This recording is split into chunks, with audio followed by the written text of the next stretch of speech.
તમને જ્યારે એવું લાગે કે તમારા જીવનમાં કંઈ પણ ખરાબ છે એ થઈ રહ્યું છે તો એનો જવાબદાર છે એ કોણ છે?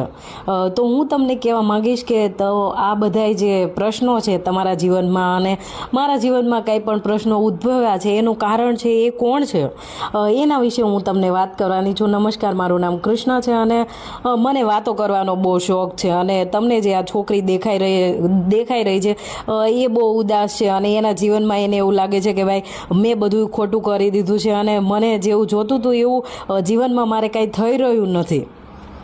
અને હું તમને મારું જ ઉદાહરણ આપીને બધું કહીશ, કેમ કે મને મારી પાસે જ મારી ખુદના બહુ બધા અનુભવ છે, તો હું બીજા કોઈના ઉદાહરણ શા માટે લઉં?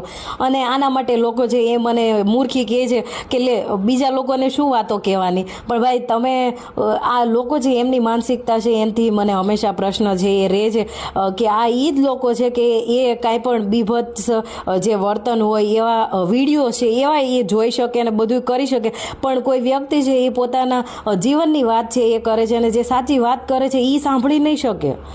તો મેં કીધું કાંઈ નહીં, તમે તમારી રીતે ને હું મારી રીતે, અને મને ગમે છે કે હું જેવી છું એવી જ રહેવા માગું છું. અને ભાઈ હું લિટરેચર સાહિત્યની સ્ટુડન્ટ છું, તો જે સાહિત્યના સ્ટુડન્ટ હોય એ હંમેશા બાગી ટાઈપ હોય છે. તો હું એવું માનીને ચાલ્યા રાખું છું કે ભાઈ આપણે બાગી છીએ અને પહેલેથી એવા પરિવારમાં થી હું આવી છું કે ત્યાં મને કોઈ એવું કાંઈ કીધું નથી કે કૃષ્ણા કેમ આમને તેમને, એટલે મને ખુશી છે. તો હું તમને કહીશ કે તમારા જીવનમાં જે તમારો જે મોટો શત્રુ અને દુશ્મન છે એ કોણ છે?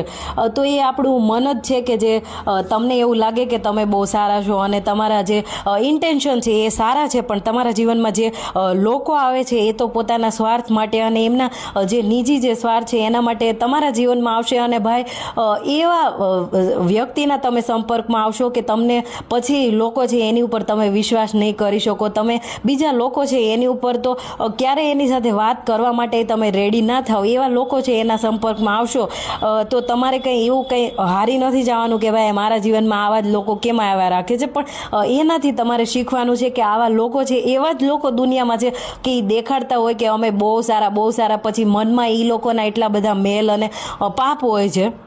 અને જે લોકો બહુ સારા અને સરળ સ્વભાવના લોકો હોય છે એમના જીવનમાં આવા બે કોડીના લોકો આવે અને એમની જે ઓકાત છે એ દેખાડે, પછી એ સામેવાળો વ્યક્તિ છે એવું વિચારે કે બસ હું તમારી જેવી થઈ જઈશ. પણ આપણો સ્વભાવ એવો નથી, તો એની જેવા તો આપણે ના થઈ શકીએ.